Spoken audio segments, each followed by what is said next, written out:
Bab 599. Kegagalan. Lawan terlihat tersenyum tipis, karena ini adalah perintah dari Yang Mulia Putri. Tentu saja kami membawa surat perintah. Sambil berbicara, ia mengulurkan tangan ke dalam bajunya untuk mengambil sesuatu. Komandan pasukan penjaga yang melihatnya begitu kooperatif sedikit menurunkan kewaspadaannya. Namun, ekspresi lawan tiba-tiba berubah, dan ia mengeluarkan belati lalu langsung menusuk komandan pasukan penjaga. Wajahnya berubah menjadi sangat garang. Mati saja kamu. Komandan pasukan penjaga yang terkena tusukan di bagian vital sudah tidak mampu berbicara lagi.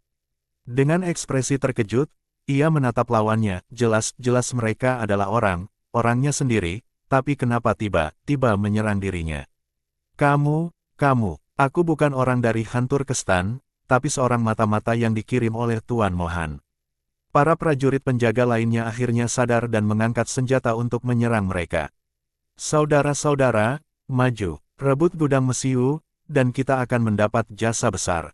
Pemimpin pasukan pemberontak berteriak keras, menghunus pedang melengkungnya dan menyerang para penjaga. Anak buahnya yang sudah lama bersiap langsung menghunus pedang mereka dan ikut menyerang. Kedua belah pihak bertempur sengit, tetapi para penjaga gudang Mesiu sama sekali tidak siap. Selain itu, jumlah mereka terlalu sedikit. Dalam waktu singkat, mereka kewalahan dan tidak mampu melawan pasukan pemberontak. Pemimpin pemberontak membunuh 2 orang di depannya, lalu berteriak kepada anak buahnya, cepat. Panah mereka semua sampai mati. Terdengar suara anak panah melesat memecah udara. Pemanah yang sudah bersiap sejak awal langsung menembakkan panah, membunuh semua pasukan penjaga. Puluhan orang tewas dalam waktu singkat. Cepat angkut bubuk Mesiu, gunakan untuk meledakkan gerbang kota dan sambut pasukan kita masuk ke kota. Perintah pemimpin pemberontak sambil mengayunkan tangannya. Pasukan pemberontak dengan cepat mengosongkan gudang Mesiu. Karena perhatian prajurit lainnya tertuju pada kabar perang di garis depan, mereka sama sekali tidak menyadari kekacauan di sini. Pasukan pemberontak membawa sejumlah besar bubuk Mesiu dan bergerak menuju ke pasukan penjaga. Pasukan penjaga gerbang mengira mereka adalah orang yang datang untuk mengirim bubuk Mesiu. Lagi pula, selama bertahan melawan pasukan pemberontak, pasokan Mesiu mereka terkuras dengan cepat, dan bahan peledak yang disiapkan sebelumnya hampir habis. Namun, siapa sangka orang ini justru melemparkan bubuk Mesiu ke arah mereka. Segera terdengar suara ledakan dahsyat, membuat para penjaga di depan terlempar. Hantur Kestan yang sedang memimpin pasukannya melawan pasukan pemberontak mendengar suara ledakan dari belakang. Jantungnya berdegup kencang. Ia berbalik dengan ekspresi tak percaya. Ia melihat banyak orang melemparkan paket bubuk Mesiu ke arah pasukannya sendiri, menyebabkan korban besar dalam sekejap. Banyak orang yang panik dan melarikan diri ke segala arah, tidak tahu apa sebenarnya yang terjadi. Sementara itu, pemimpin pasukan pemberontak memimpin anak buahnya menggunakan paket bubuk Mesiu untuk menyerang pasukan penjaga. Ia juga membawa sebagian pasukannya menuju ke gerbang kota, menyalakan paket bubuk Mesiu, dan melemparkannya ke arah gerbang. Para penjaga gerbang langsung tewas dalam ledakan, dan gerbang kota pun hancur. Berhasil, seru Mohan ketika mendengar suara ledakan di dalam kota dan melihat gerbang kota yang hancur. Ia hampir melompat kegirangan. Semua orang, dengarkan perintah. Segera serbu masuk ke kota dan bergabung dengan pasukan kita. Tangkap Han dan Putri hidup, akan diberi hadiah emas 1000 tacit. Seperti kata pepatah, dalam situasi terjepit pasti ada orang yang nekat. Demi mendapatkan harta, semua prajurit seperti mendapat suntikan semangat. Mereka berjuang mati. Matian menyerbu masuk ke dalam kota. Gerbang kota sudah jebol, dan pasukan pemberontak menyerbu masuk seperti gelombang pasang. Hantur Kestan sama sekali tidak menyangka situasi akan berubah begitu cepat. Sebelum sempat bereaksi, pasukan musuh sudah menerobos masuk. Selain itu, pemberontak menggunakan bubuk Mesiu untuk menyerang mereka, membuat situasi menjadi serangan dari depan dan belakang. Pasukan Han terjebak di atas tembok kota. Barulah saat itu Hantur Kestan menyadari ada pengkhianat di dalam. Sial, pasti Mohan sudah membuat beberapa suku berpura-pura menyerah kepadaku. Kalau aku menangkap mereka, aku pasti akan mencincang mereka sampai hancur. Hantur Kestan sangat marah hingga hampir kehilangan kendali. Pengawal pribadinya segera berkata, "Yang Mulia Han, cepat beri perintah untuk mundur. Pasukan pemberontak sudah menyerbu masuk, kita bukan tandingan mereka. Kita harus segera memecah kepungan, kalau tidak, kita akan terjebak di dalam kota dan seluruh pasukan akan hancur. Tidak mungkin, aku, Han, akan melawan mereka. Hari ini, hidup atau matinya mereka atau aku akan diputuskan." Han Turkestan yang dikuasai emosi bertekad melawan Mohan. Yang Mulia Han, mohon pertimbangkan Yang Mulia Putri. Kalau Yang Mulia Han tidak ada, bagaimana dengan Yang Mulia Putri? Kata pengawalnya dengan cemas. Mendengar itu, Han Turkestan terdiam, ia memang tidak boleh mati. Putrinya adalah anak satu-satunya, apalagi kini dia sedang mengandung, dia adalah harapan terakhirnya untuk bisa bangkit kembali, meskipun tidak rela. Namun dalam situasi seperti ini, Han Turkestan tidak punya pilihan selain mundur. Dengan gigi terkatup, ia berteriak kepada pasukannya, semua dengarkan perintah. Kita mundur bersama, sama dan pecahkan kepungan ini. Prioritaskan melindungi putri. Kita harus segera mundur. Beberapa jenderal tangguh Han Turkestan segera mengumpulkan pasukan dan melemparkan semua paket bubuk mesiu ke arah musuh. Pertempuran sengit pun terjadi. Suara ledakan terdengar terus-menerus, pihak mengalami korban yang sangat besar, namun, meskipun pasukan pemberontak memiliki banyak bubuk mesiu, mereka tidak begitu ahli dalam penggunaannya. Hal ini memberi pasukan Han Turkestan kesempatan. Dengan menggunakan paket bubuk mesiu, mereka berhasil membuka celah dan membawa pasukan untuk melarikan diri. Cao Yao mendengar suara ledakan dari dalam kota, hatinya langsung berdebar kencang, tanpa peduli pada tubuhnya yang kelelahan. Ia segera berdiri dan melihat keluar. Tak lama kemudian, suara ledakan kedua dan ketiga terus terdengar tanpa henti. Meskipun belum ada laporan dari anak buahnya, Cao Yao sudah bisa menebak bahwa pasti telah terjadi sesuatu yang buruk di gudang mesiu. Tidak beres. Ada pengkhianat di dalam kota kita. Cao Yao sangat gelisah dan amat khawatir akan keselamatan ayahnya. Namun, dalam situasi seperti ini, tidak mungkin ia memimpin pasukan untuk menyelamatkan ayahnya. Ia segera memanggil semua bawahannya. Dengan tegas, ia memerintahkan, sampaikan perintahku. Segera beritahu pasukan cadangan untuk pergi ke peternakan kuda dan menjaga tempat itu. Kita harus melindungi kuda perang dengan baik. Apapun yang terjadi, jangan sampai kuda perang jatuh ke tangan pemberontak. Cao Yao sangat paham bahwa saat ini sudah terlambat untuk pergi menyelamatkan. Terlebih lagi, ia hampir mendekati waktu melahirkan, sehingga hanya akan menjadi beban jika dirinya terluka. Akibatnya bisa jauh lebih parah. Selama kuda perang dapat dilindungi dengan baik dan Han Turkestan berhasil mundur dengan selamat, maka masih ada peluang untuk melarikan diri. Cao Yao dengan cepat mengambil keputusan dan membawa orang-orangnya menuju ke peternakan kuda. Pasukan cadangan memang memiliki kemampuan tempur yang lebih lemah. Mereka hanya dijadikan kekuatan pendukung, tetapi jumlahnya mencapai lebih dari 10.000 orang. Setelah menerima perintah Cao Yao, mereka segera menuju ke peternakan kuda dan mengamankan semua kuda perang. Melihat Cao Yao tiba dengan selamat, pasukan pun merasa lebih tenang. Sebelumnya, suara kekacauan dari dalam kota membuat mereka sangat panik. Yang Mulia Putri, karena Han tidak ada di sini, mohon segera berikan perintah. Kata seorang komandan dengan cemas, jangan panik. Bahkan jika pasukan pemberontak berhasil menyerbu seluruh kota, itu akan memakan waktu. Aku yakin Ayahanda pasti bisa mundur dengan selamat, kita hanya perlu menunggu Ayahanda kembali. Selain itu, kirim orang untuk menjaga pintu belakang. Begitu Ayahanda tiba, kita akan segera mundur. Pemanah, siapkan posisi di depan. Jika ada pasukan pemberontak yang mendekat, segera tembak dan bunuh mereka. Cao Yao memaksa dirinya untuk tetap tenang dan segera memberikan beberapa perintah berturut-turut.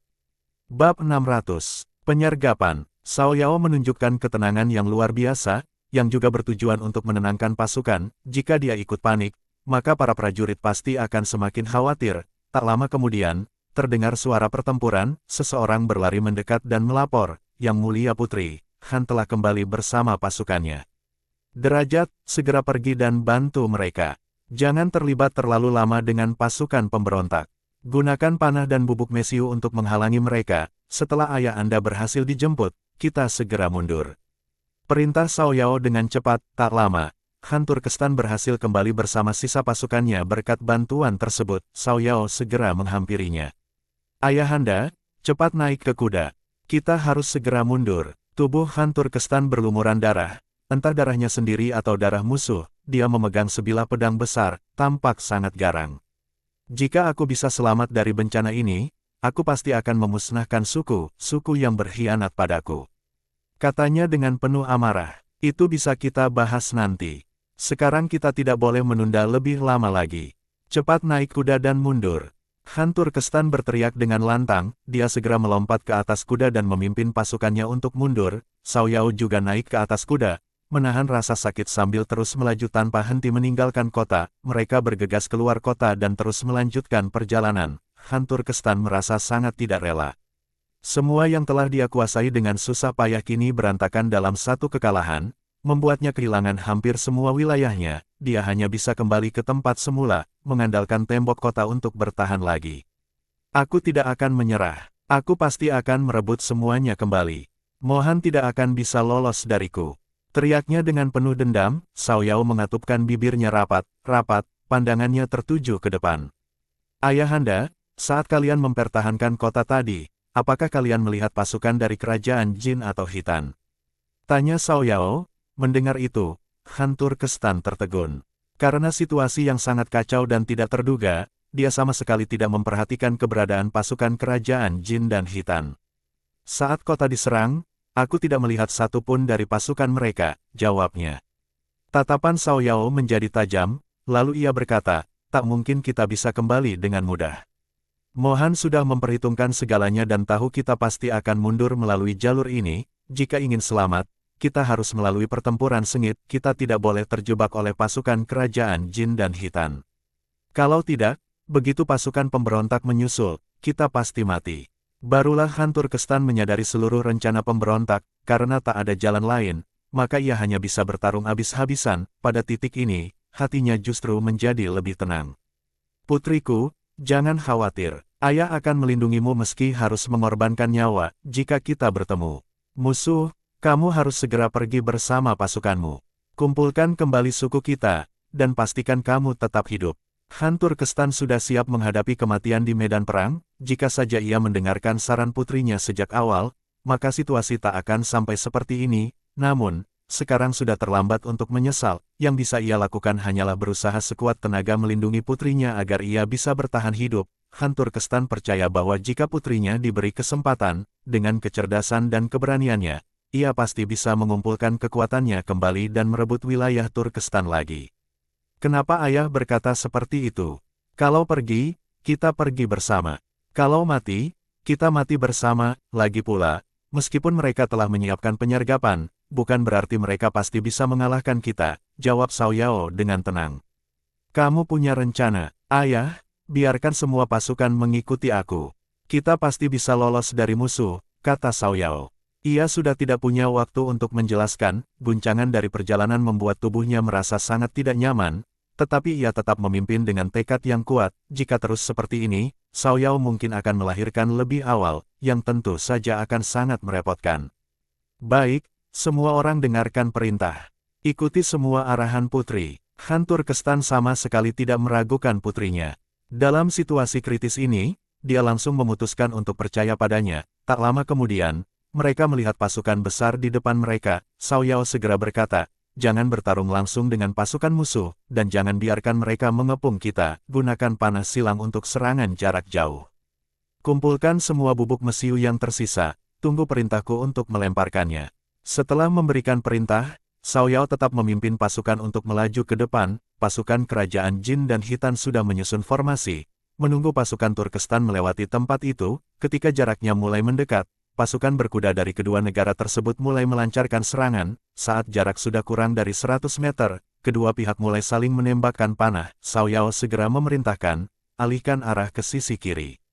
Dia menarik tali kekang kudanya dan segera berbelok ke arah samping dengan cepat. Pasukan di belakangnya mengikuti langkah tersebut. Mereka terus menembakkan panah ke arah musuh dengan segala cara.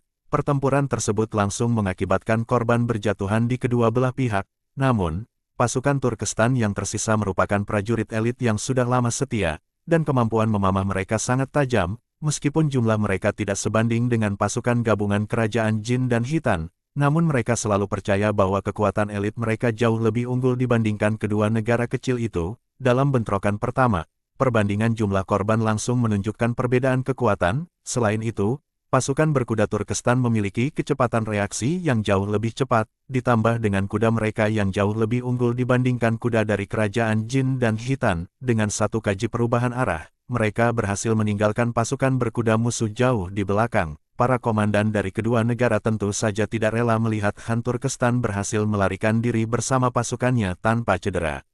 Mereka segera memimpin pasukan untuk terus mengejar dari belakang. Lemparkan semua bubuk mesiu kita untuk menghalangi pengejaran mereka, kata hantu Turkestan. Bubuk mesiu yang kita bawa sudah hampir habis. Itu hanya bisa memperlambat mereka untuk sementara waktu. Selain itu, jika kerajaan Jin dan Hitan sudah mengambil tindakan, maka mereka pasti akan mati. Matian mendukung pasukan pemberontak untuk menghancurkan kita. Untuk mengatasi ancaman di masa depan, kita harus membuat mereka menderita kerugian besar. Ayahanda, perintahkan semua orang untuk tetap mengikuti di belakang, jangan sampai ada yang menyimpang dari jalur, kalau tidak, pasukan kita bisa berada dalam bahaya. hantu Turkestan tidak sepenuhnya mengerti maksud perkataan putrinya dan merasa bingung, namun, dalam situasi seperti ini, tidak ada waktu untuk bertanya lebih lanjut, karena ia sudah memutuskan untuk mempercayai rencana putrinya, maka ia tidak akan mengingkari keputusannya. Ia segera memerintahkan semua prajurit untuk tetap mengikuti di belakang dan tidak menyimpang dari barisan. Saat itu, terdengar suara langkah pasukan pemberontak yang mengejar dari belakang. Setelah berhasil menguasai kota, mereka langsung mengirim pasukan untuk memburu hantu Turkestan dan pasukannya. Jika pasukan dari ketiga pihak ini berhasil bergabung, hantu Turkestan tidak akan mampu bertahan lagi. Setelah berlari selama sekitar 15 menit, mata Xiao Yao semakin berbinar. Ia berseru keras, tetaplah di belakang dan ikuti aku. Kita harus menembus ini. Xiao Yao memimpin pasukannya maju ke depan, tetapi mengambil jalur yang berkelok-kelok. Namun, karena sedikit penundaan, pasukan musuh di belakang sudah semakin mendekat. Kedua belah pihak kembali saling menembakkan panah. Lemparkan bubuk mesiu ke belakang, teriak Xiao Yao. Prajurit berkuda mendengar perintah itu, segera menyalakan sumbu bubuk mesiu dan melemparkannya ke belakang. Pasukan berkuda musuh yang mengejar dengan kecepatan tinggi tidak sempat menghindar atau berhenti. Bubuk mesiu meledak di tengah kerumunan mereka, menewaskan banyak tentara musuh. Boom! Boom! Boom! Suara ledakan terus terdengar tanpa henti. Pasukan musuh terkena serangan besar, dan kecepatan pengejaran mereka pun menurun drastis. Bab 601. Kekalahan besar. Sambil menghentikan musuh, Xiao Yao melanjutkan memimpin pasukannya bergerak maju. Para jenderal dari Jin dan Hitan kini tampak kusut dan berdebu. Untung saja mereka sempat mengambil langkah hati-hati dan tidak mengejar terlalu dekat. Mereka membiarkan pasukan di depan sebagai perisai. Kalau tidak, mereka mungkin benar-benar sudah mati terkena ledakan bahan peledak. Mereka kehabisan bubuk mesiu. Kejar mereka dan habisi semuanya. Para prajurit Jin dan Hitan berteriak sambil memacu kuda mereka untuk melanjutkan pengejaran, namun, kelompok Xiao Yao bergerak dengan kecepatan yang sangat lambat. Tiba-tiba, seorang pengintai berlari mendekati mereka dengan tergesa-gesa dan melapor, "Yang Mulia Putri, semua sumbu telah disiapkan. Segera nyatakan sumbu itu." Perintah Xiao Yao dengan tegas. Mendengar perintah tersebut, pengintai menyalakan sebuah kembang api dan melepaskannya ke udara. Pengintai lainnya, mengikuti sinyal tersebut, segera menyalakan sumbu-sumbu yang sudah mereka siapkan. hantu Turkestan tidak tahu apa yang sedang terjadi. Dengan penuh kebingungan, dia melihat ke arah Xiao Yao. Setelah dengan susah payah menghentikan pengejaran dengan bahan peledak terakhir mereka, kenapa mereka tiba-tiba berhenti? Namun, sebelum dia sempat bertanya apa yang terjadi, suara ledakan bertubi-tubi terdengar dari belakang mereka. Barulah mereka menyadari bahwa di bawah tanah telah dipasang banyak bahan peledak. Saat musuh yang mengejar masuk ke dalam area yang penuh bahan peledak itu, mereka langsung terlempar dari kuda-kuda mereka. Kekacauan pun terjadi di mana-mana, musuh tidak tahu harus lari ke arah mana. Kapan bahan peledak ini dipasang? hantu Turkestan bertanya dengan ekspresi sangat terkejut. Kita mundur sambil berjalan, sambil bicara. Xiao Yao terus memimpin pasukannya bergerak maju. Pasukan musuh mengalami kerugian besar, sehingga kecepatan mereka melambat. Untuk saat ini, tidak perlu khawatir lagi mereka akan segera mengejar. Xiao Yao menahan rasa sakit luar biasa di perutnya. Dia berusaha agar hantu Turkestan tidak khawatir dengan kondisi kesehatannya. Ia menjelaskan, saat ayah memutuskan untuk menghadapi pasukan pemberontak dalam pertempuran, aku merasa Mohan mungkin sedang merencanakan sesuatu. Jadi, aku sudah menyiapkan rute pelarian lebih awal. Sepanjang jalan pelarian kita, aku sudah menanam banyak bahan peledak dan menghubungkannya dengan sumbu panjang. Tidak disangka, persiapan ini benar-benar akan berguna hari ini.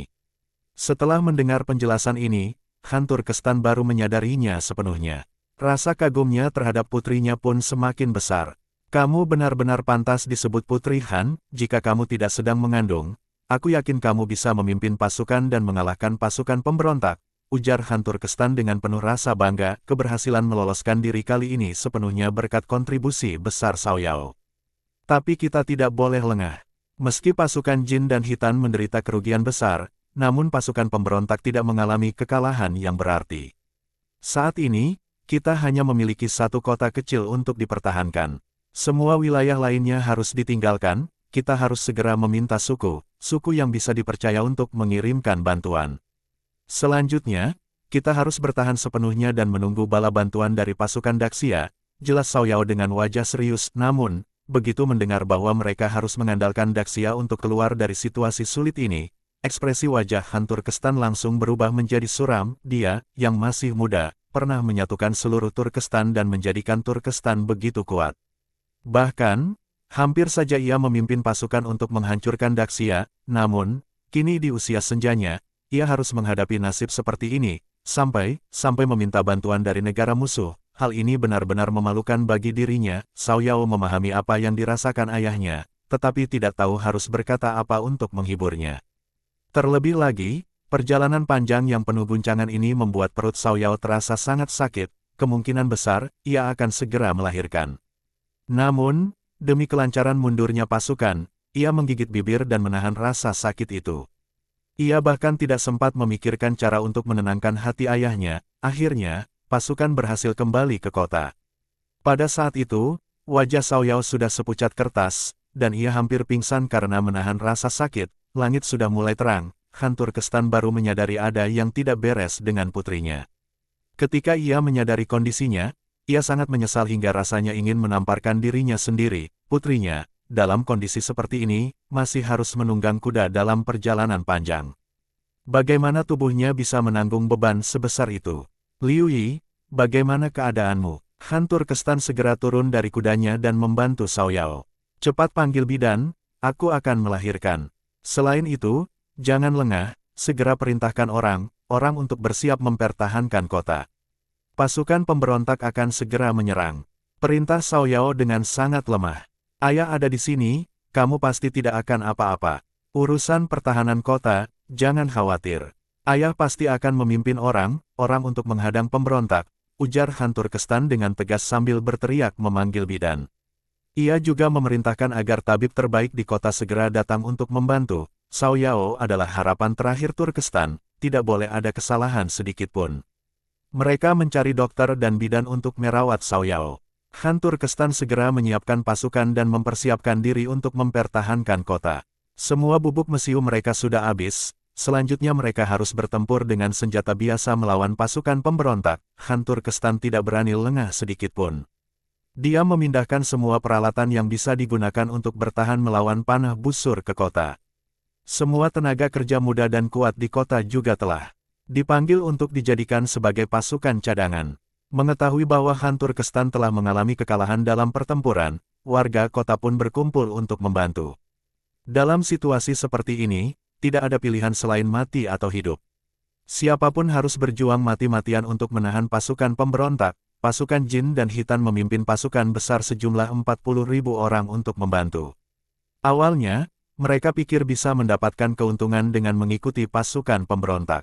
Mohan memang tidak membiarkan mereka melakukan hal berbahaya. Dia hanya menggunakannya untuk mendukung, bahkan menyerang kota dengan pasukannya sendiri. Ini juga untuk menjaga hubungan baik dengan dua sekutunya, meminta mereka mengirim pasukan untuk mendukung hanyalah mencari keuntungan tanpa harus berusaha keras.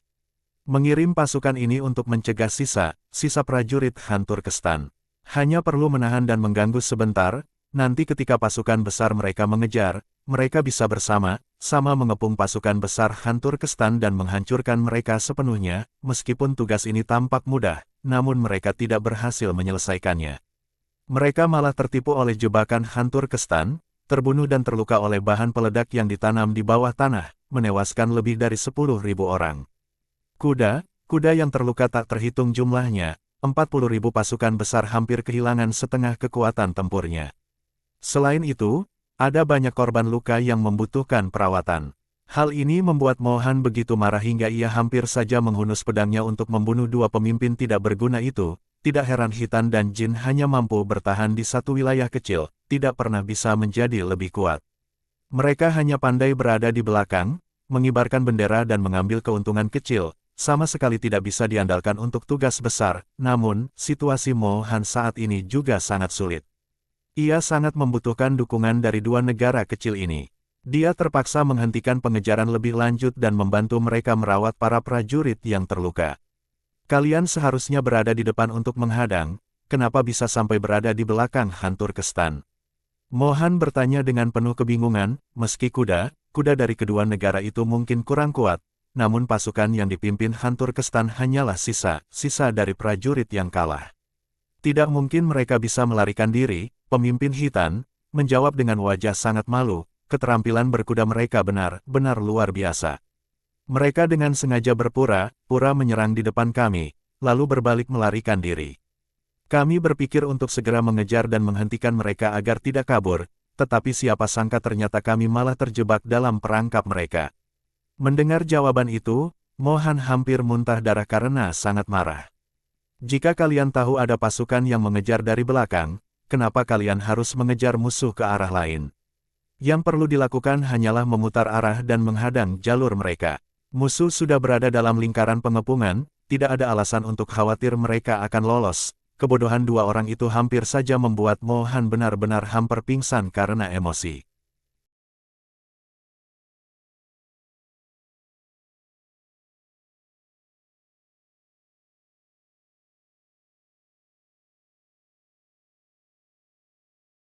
Bersambung